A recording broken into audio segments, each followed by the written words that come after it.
langsung aja ya ke soalnya. Tapi di sini saya cuma bakal ngejelasin bagian hitungannya aja.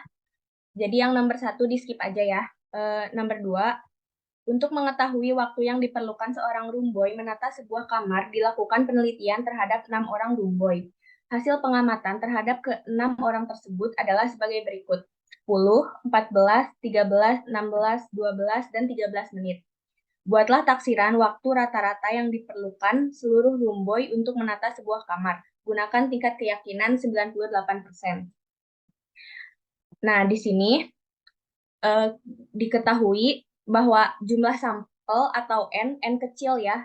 Jumlah sampel itu N kecil karena kalau N gede itu populasi. Berjumlah 6 dan X bar atau rata-rata itu harus dihitung dulu. Jadi nilai nilai yang tadi menit-menitnya ini di dijumlahin dulu, terus nanti dibagi 6. Jadi hasilnya itu 13. S itu simpangan baku atau kalau misalkan lambang matematikanya itu to 2/6. Terus nanti diakarin lagi. Eh, XI itu nilai-nilai yang menit-menitnya ini yang 10, 14, 13, 16, 12, dan 13. Jadi semuanya itu nanti ditambahin dulu karena kan ini sigma ya, jadi harus ditambahin dulu. Terus dibagi 6. Jadi langsung aja ya hasilnya tuh 1,825. Nah, ini tuh ada T alfa per 2 ini untuk dirumus ya. Kan dirumus ada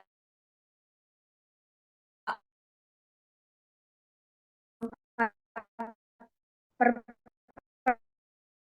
2. Jadi ini juga harus dicari juga. Dicarinya itu dengan degree of freedom. Degree of freedom itu derajat kebebasan yang ditentuinnya itu dari N-1. Jadi kan di soal ada 98% ya. Jadi berarti atau 1 dikurangi 0,98 itu hasilnya 0,02. Nah, terus kita harus cari juga di tabelnya degree of freedom-nya 5, terus kita di kanan di sebelah kanannya itu ada 0,02 di yang two-tailed test. Jadi harus pakai yang uji dua pihak ya. Hasilnya itu 3,365. Oh ini, tabel distribusinya tabel distribusi T ya, jangan jangan Z, jangan kebalik. Nah, terus ditanyakan mu 1 sampai mu 2. Jawabannya ini menggunakan rumus menaksir rata-rata untuk populasi tidak terbatas karena populasinya itu tidak diketahui. Rumusnya itu X bar min T alfa per 2 dikali. Ini tuh simpangan baku ya, yang ini tuh lambang simpangan baku per akar N. Terus sebelah kanannya juga sama, cuma bedanya ini ditambah dan yang sebelah kiri itu dikurang. Nah, lalu tinggal substitusiin aja semua yang diketahuinya ke dalam rumus ini. Jadi 13 dikurangi 3,365 dikali 1,825 per akar 6. Jadi ini hasilnya. Nah, jadi waktu rata-rata yang diperlukan seluruh roomboy untuk menata sebuah kamar adalah 10,5 sampai 15,5 menit. Sampai sini ada yang mau ditanyain dulu gak? Lanjut aja ya. Karena di sini itu bahasa Inggris, jadi aku translatein aja ya. Jadi nomor 3 untuk soalnya ditunjukkan pada label bahwa botol berisi 18 ons. Standar deviasinya 0,5 ons, diambil 64 sampel botol dari produksi dan menunjukkan berat rata-rata 16,12 ons per botol. Pada tingkat signifikan 0,1, apakah prosesnya di luar kendali? Artinya, dapatkah kita menyimpulkan bahwa jumlah rata-rata per botol berbeda dari 18 ons? Nah, di sini diketahuinya itu ada X bar 16,12 ons. Lalu mu, mu itu ini yang 18 ons. Lalu N-nya 64 atau sampelnya 64 dan ada standar deviasinya 0,5 dengan tingkat keyakinannya 90% karena di sini tingkat signifikannya 0,1. Jadi tinggal 1 dikurangi 0,1 jadi 90% ya. Nah, ini menggunakan formulasi hipotesis yang H0 sama dengan 18 atau H1 bukan sama dengan 18. Nah, langkah keduanya menentukan alfa. Alfanya tadi sudah diketahui ya, 0,1.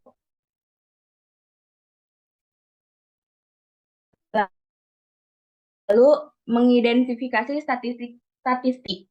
Nah, ya kalau yang ini menggunakan eh, tabel distribusi normal yang Z karena N-nya tuh lebih dari 30. Jadi pakai yang Z, kalau kurang dari 30 berarti pakainya yang T ya.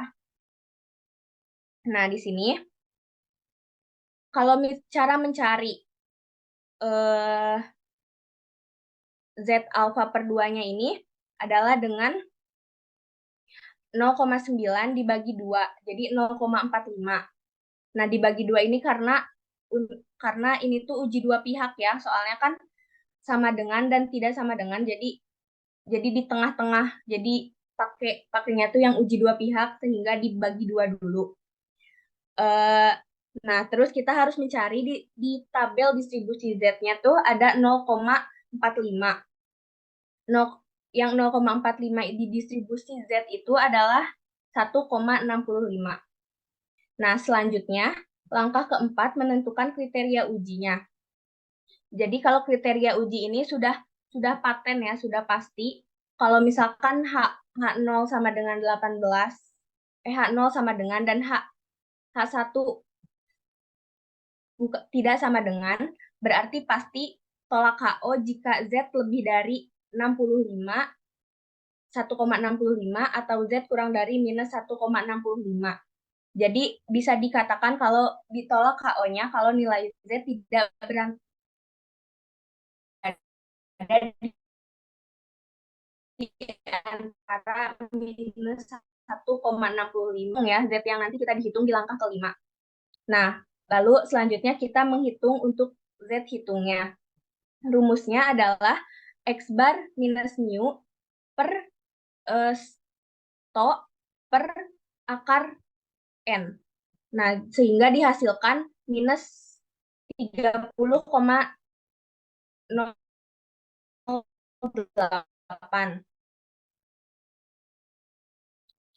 Nah, karena ini minus minus 1,65, maka H0-nya itu ditolak ya. Jadi dapat disimpulkan bahwa jumlah rata-rata per botol berbeda dari 18 on. Seperti itu.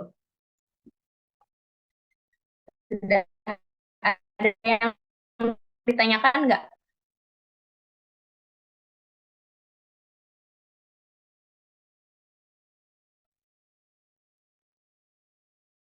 Yang mau bertanya boleh langsung raise hand atau langsung open ya teman-teman. Jangan malu.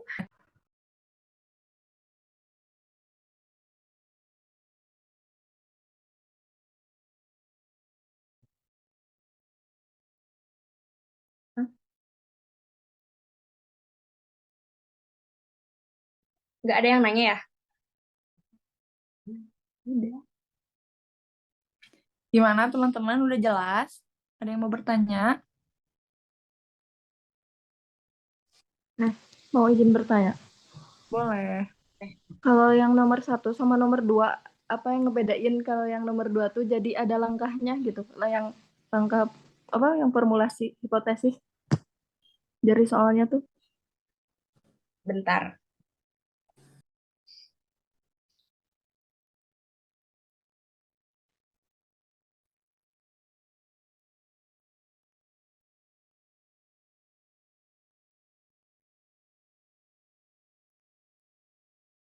Kalau misalkan yang nomor 3 mah itu kan udah pasti hipotesis karena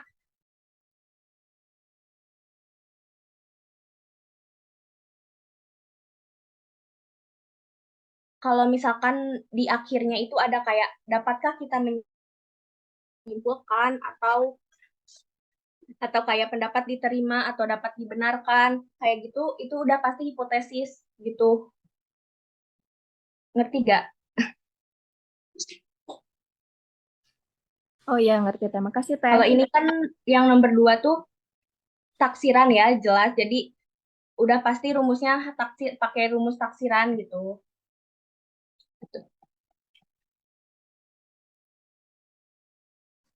Ada lagi gak? Udah Teh, makasih ya. Ya, sama-sama.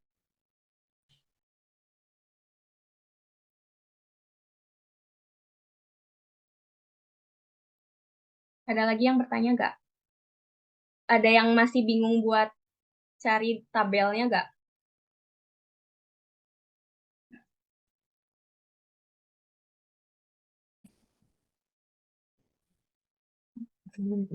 Nih, jadi yang ulang aja ya. Jadi di tabel kalau tabel distribusi T itu jadi rumusnya itu DF, koma alfa. Nah, si DF-nya itu kan 5. 5 itu dari N minus 1. Jadi 6 kurang 1, 5 kan? Jadi 0, sedangkan 0,02-nya itu dari yang alfanya 1 dikurangi 0,98. Jadi 0,02. Nah, untuk tabel yang T, bentar.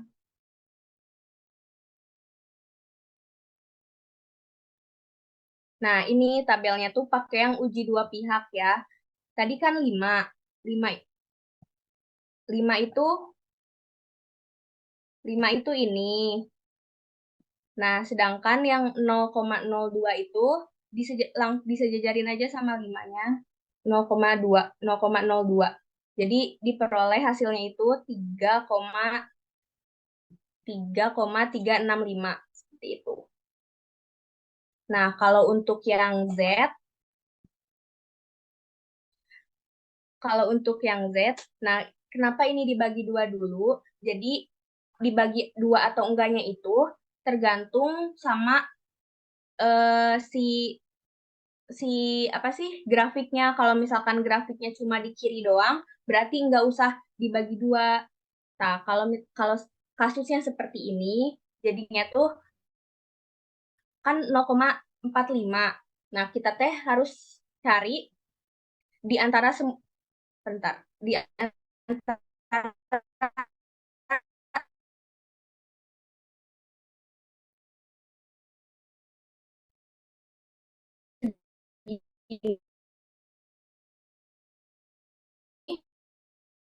dari semua tabel ini 65. Sebenarnya kalian juga bisa kalau misalkan mau pakai yang 1,64 juga bisa. Jadi bebas aja itu mah. Gimana enaknya kalian aja. Seperti itu. Ngerti gak? Ngerti Teh, makasih. Oke.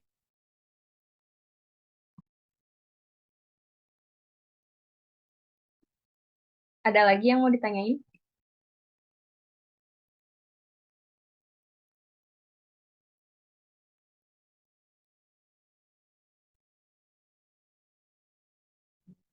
Ayo boleh. Yang mau bertanya jangan malu-malu ya. Langsung ditanyain aja. Karena eh, jangan terlalu formal ya teman-teman. Kita sharing-sharing aja. Kalau misalnya belum ngerti, ayo terus tanyain. Mumpung Teh Marsyanya bersedia.